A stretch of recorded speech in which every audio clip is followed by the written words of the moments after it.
हम लोग गजेंद्र मोक्ष सुन रहे हैं।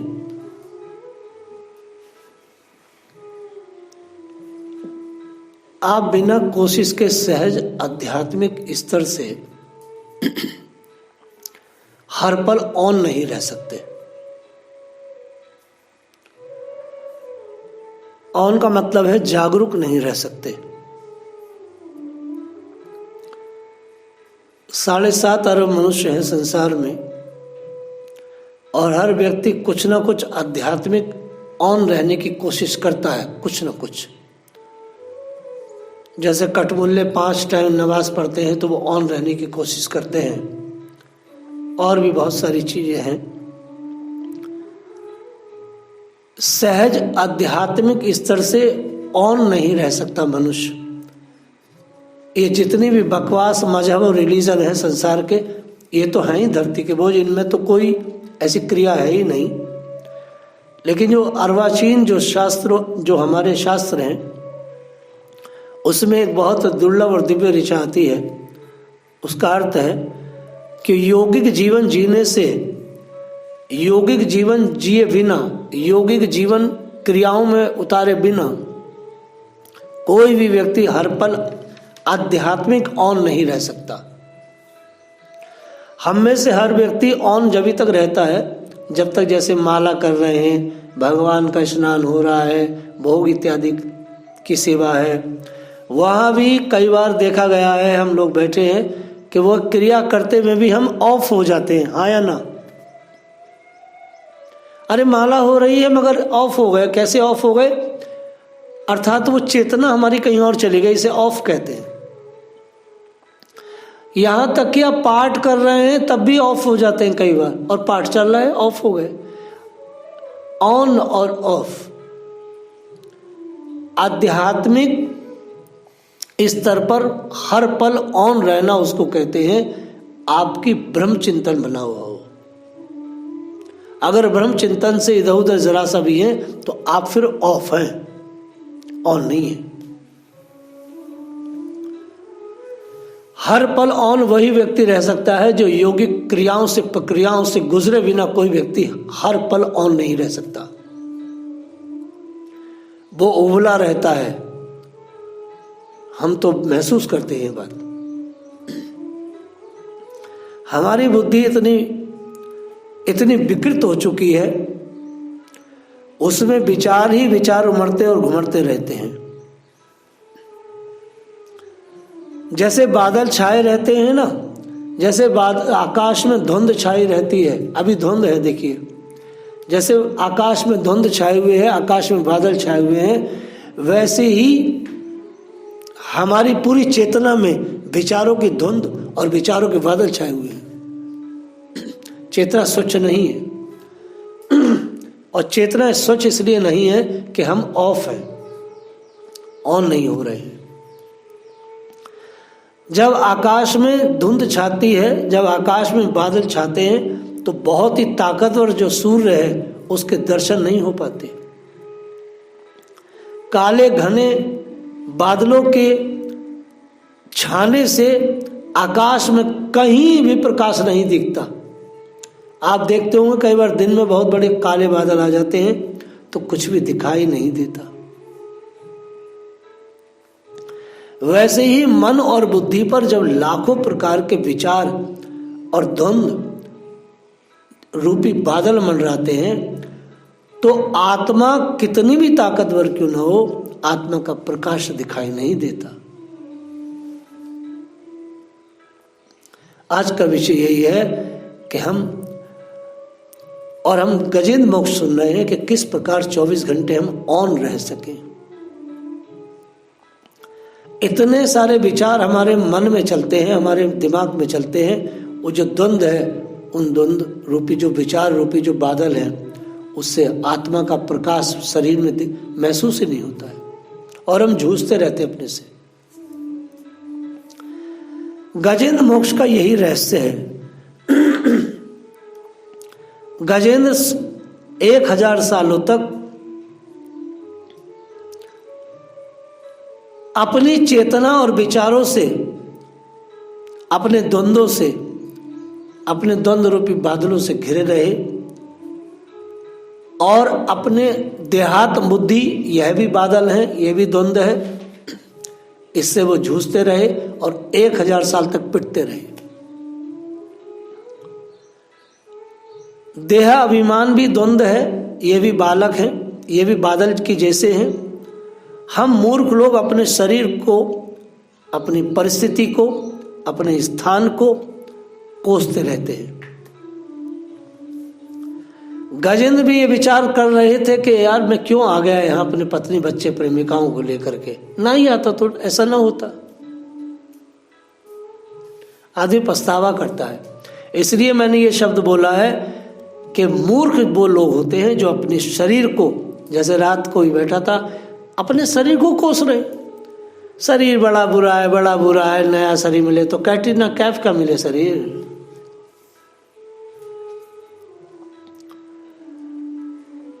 अपने शरीर को कोसना, अपनी परिस्थिति को कोसना, अपने स्थान को कोसना, ये मूर्खता के अलावा कुछ नहीं है।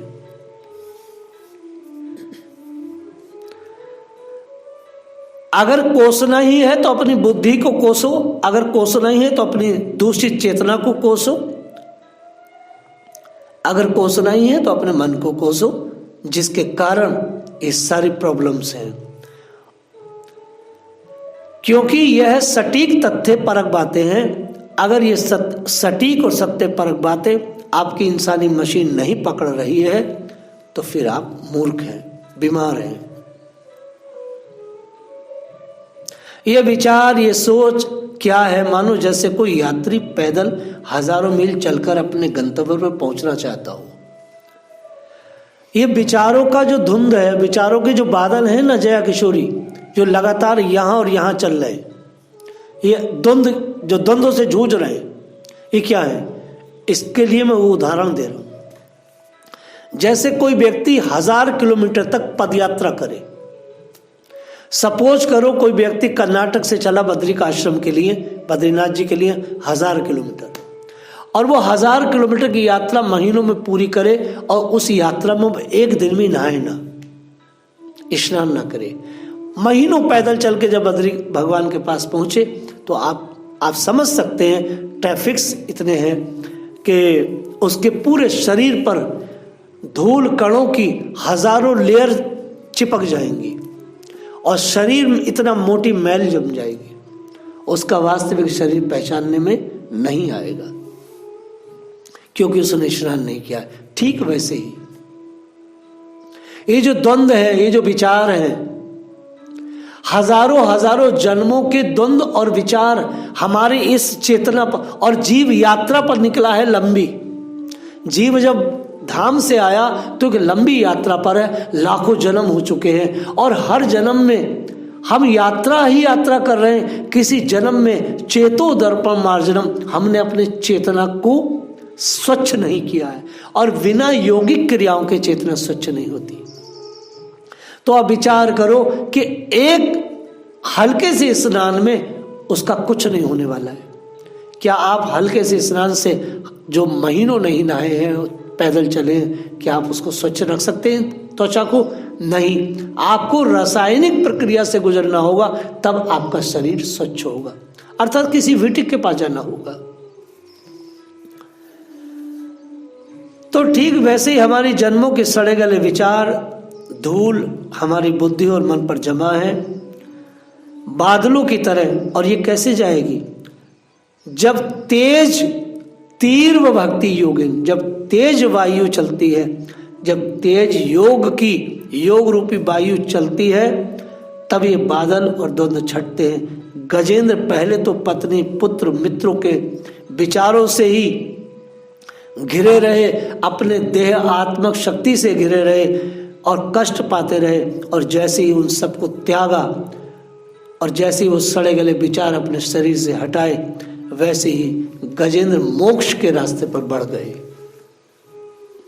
और फिर ऐसे ऑन हुए। एक बार व्यक्ति आध्यात्मिक स्तर पर यदि ऑन हो जाए अच्छे से, तो ध्यान रखना कभी ऑफ नहीं हो सकता, कभी नहीं हो सकता। भगवान के पार्षद हमेशा ऑन रहते हैं। रावण,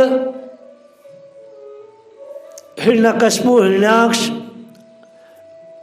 ये असुर होने के बाद भी भगवान के प्रति हमेशा ऑन रहे। एक पल भी इन्होंने कृष्ण को और भगवान को भूला नहीं। हिरण्यकश्यप ने एक पल भी विष्णु भगवान को भूला नहीं, क्योंकि भगवान ने कहा है कि एक बार यदि किसी को मुझसे प्रेम हो जाए और मेरे पास आ जाए तो मुझे छोड़ता नहीं। इसे कहते हैं ऑन रहना। एक बार मनुष्य यदि ऑन हो गया तो हो गया, लेकिन एक बार ऑन कैसे हुए भाई? बहुत मुश्किल है। आप 24 घंटे यहां रहते हैं, बताइए आप कितने पल ऑन रहते हैं? मैं कहता हूं एक पल भी आप ऑन नहीं रहते।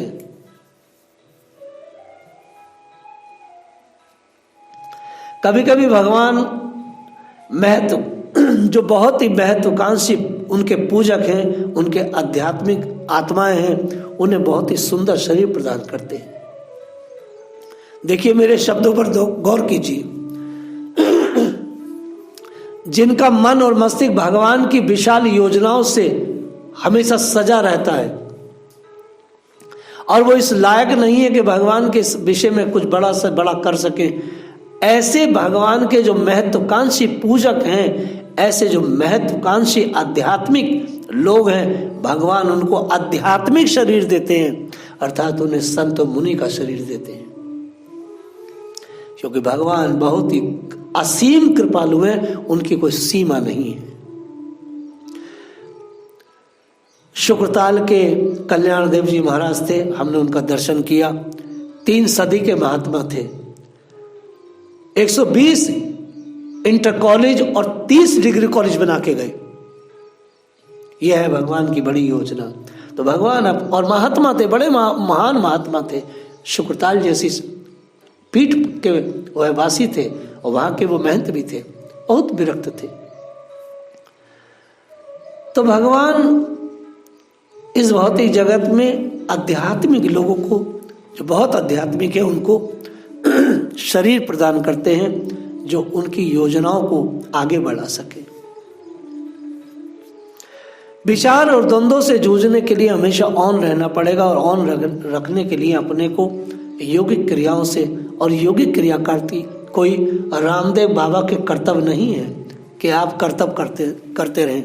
यौगिक होने का अर्थ है एक ऐसा प्रशिक्षण जो आपका एक एक यंत्र ईश्वर के उपयोग में आ जाए।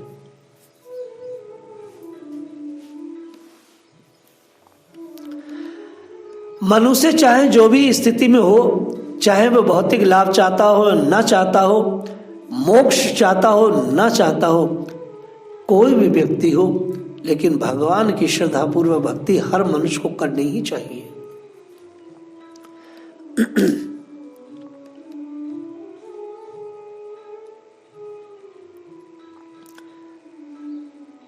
भगवान ने अर्जुन से कहा है,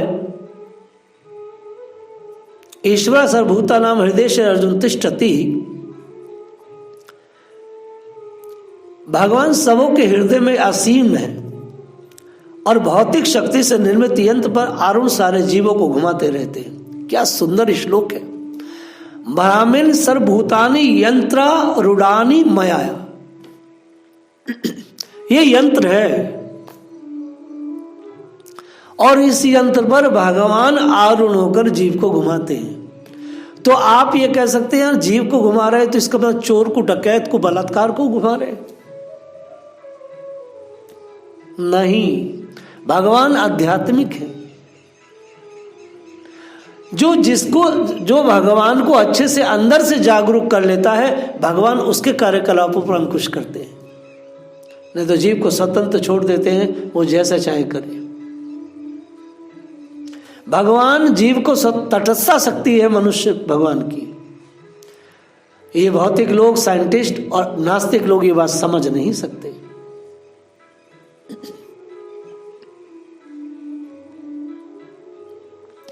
भगवान हर एक व्यक्ति को उसकी महत्वाकांक्षा की पूर्ति का अवसर प्रदान करते हैं। यहाँ तक कि ध्रुव महाराज जैसे भक्त भी अपने पिता के साम्राज्य से अधिक बड़े साम्राज्य का वर भगवान से प्राप्त करते हैं। भगवान किसी की भी महत्वाकांक्षा में हस्तक्षेप नहीं करते, परंतु ध्यान ये रखते हैं कि ये महत्वाकांक्षा जीव उपयोगी हो, जीवों का विध्वंस न करे। यद्यपि ध्रुव जी को आध्यात्मिक शरीर प्राप्त हुआ, किंतु उन्हें साम्राज्य भी प्राप्त हुआ, क्योंकि जो भगवान के चरण कमलों की शरण ग्रहण करते हैं, भगवान उन्हें कभी निराश नहीं करते। क्योंकि गजेंद्र ने वर्तमान संकट से, या तो यूं कहें भौतिकतावादी जीवन के वर्तमान संकट से मुक्त होने के लिए शरण ग्रहण की थी, तो भगवान ने उसकी भी इच्छा पूर्ति क्यों ना करेंगे। आप देखिए कि गजेंद्र ने भगवान को कब पुकारा है, अपनी भौतिकतावादी जिंदगी को जीने के लिए, अर्थात वो अपनी पत्नी, बच्चे, प्रेमिकाओं के साथ रहना चाहता है और हाथी शरीर को हमेशा के लिए स्वस्थ और ठीक रखना चाहता है। केवल उसका लक्ष्य यह था। और यहां भगवान कह रहे हैं, ईश्वर सर्वभूतानां हृदयेषु तिष्ठति। भगवान इस यंत्र पर चढ़ करके जीव का काम करते हैं, लेकिन भगवान उसका भी काम कर रहे हैं, लेकिन आधी जिंदगी में, अर्थात आधे आध्यात्मिक जीवन जीते जीते उसे ये बोध हुआ कि ये हाथी का शरीर क्यों रखूं और इन हथनियों के साथ मैथुन क्यों करूं, अब मुझे ये सब नहीं करना है। वैसे कोई भी मनुष्य गृहस्थी व्यक्ति जब मैथुनी जीवन करते हुए, अपने पत्नी बच्चों को पालते हुए भगवान की भक्ति करता है, अगर वो शुद्ध भक्ति आचार्य के अंतर्गत करता है, तो आधे जीवन में उसे बोध हो जाता है कि अभी तक मेरी दिशा गलत जा रही थी, अब मैं इन्हें छोड़ करके अब मैं आत्म कल्याण के लिए लगूंगा। तो भगवान वर्तमान संकट से मुक्त तो करेंगे ही करेंगे, परंतु अविनाशी शरीर भी देंगे, जैसे कि आगे के अब चीजों में हम आगे के श्लोकों में वर्णन करेंगे। भगवान सभी की इच्छा पूरी करते हैं। चूंकि गजेंद्र ने संकट में उन्हें पुकारा था, तो संकट में पुकारा है तो जाएंगे जरूर, लेकिन संकट में पुकारते पुकारते ऐसा बोध हुआ कि गजेंद्र जैसा बोध किसी को नहीं हुआ। अरे भाई एक बात सुनो, जो आदमी अपने शरीर की रक्षा के लिए भगवान को पुकार रहा है, और अभी आधी पुकार हुई है कि आधी पुकार में उसका व्यू बदल गया कि मेरे को शरीर नहीं चाहिए। मानो भगवान आगे कहेंगे कि भाई तुमने तो हम अपने शरीर के लिए मुझे बुलाया था और मैं तुम्हारा शरीर अब देने वाला हूँ, छुड़वाने वाला हूँ। बोले नहीं, अब मेरे को समझ में आ गया सब। क्या बात है, भक्ति करते करते सब समझ में आ जाता है। इसे जया किशोरी कहती है, महाराज मुझे सहना ही पड़ेगा, क्योंकि करते करते मेरी समझ में आ जाएगा। तो माँ गुरु जी तो चले आएंगे वैकुंठ, गुरु जी का तो काम हो जाएगा सहते सहते। भाई एकांतिनो यस्या न कृष्णार्थम वचंती ये वे भगत प्रपन्ना अति अद्भुतम तचरितम सुमंगलम गायंत आनंद समुद्र मग्न तम अक्षरम ब्रह्म परम परेशम व्यक्तम आध्यात्मिक योग गयम अतीन्द्रियम सूक्ष्म मिवातिरानंतम परिपूर्ण मीडे। ऐसे अनन्य भक्त जन जिन्हें भगवान की सेवा करने के लिए के अतिरिक्त अन्य कोई चाह नहीं है, जो पूर्णता शरणागत होकर उनकी पूजा करते हैं और उनके आश्चर्यजनक शुभ कार्यकलापों के विषय में सदैव सुनते हैं। किनके? भगवान के विषय में, तथा उनका कीर्तन करते हैं। इस प्रकार वह सदैव दिव्य आनंद के सागर में मगन रहते हैं, योगिक क्रियाएं करते हैं, सदैव योग में डूबे रहते हैं। प्राणायाम इत्यादि श्वास क्रिया, एक एक श्वास भगवान को अर्पण करते हैं। जिनका चलना फिरना, भोजन करना, सोना सब कुछ भगवान के लिए है। मैं उन भगवान की स्तुति कर रहा हूं जो शाश्वत रूप से विद्वान है, आदर्श है, जो ब्रह्मा जैसे महापुरुषों के स्वामी हैं और जो केवल दिव्य भक्ति योग के द्वारा ही प्राप्त है। क्या बात कही है? दिव्य भक्ति योग। वयक्तम आध्यात्मिक योग गयम, दिव्य भक्ति योग। अत्यंत सूक्ष्म होने के कारण वो मेरी इंद्रियों की पहुंच से तथा समस्त बाह्य अनुभूति से परे हैं। गजेंद्र कह रहे हैं मेरी इंद्रियां वहां तक नहीं जा सकती हैं, अर्थात ये मेरी नंगी आंखें उन्हें कभी नहीं देख सकती हैं। भगवान विराट को देखने के लिए श्री कृष्ण ने अर्जुन महाराज को दिव्य चक्षु दिए। कोई भी इन चक्षुओं से भगवान को नहीं देख सकता है। वह मेरी इंद्रियों की पहुंच से बहुत दूर है, वह असीम है, वह आदि कारण है, सभी तरह से परिपूर्ण है। ऐसे दयालु ठाकुर जी को, ऐसे दयालु श्री कृष्ण को मैं सादर बार बार वंदन करता हूं, मेरा वंदन स्वीकार करें। ऐसी सुंदर स्तुति की है गजेंद्र ने। यह श्लोक का मैंने अर्थ बोला है, हम लोग इसकी व्याख्या को कल सुनेंगे। जय श्री राधे।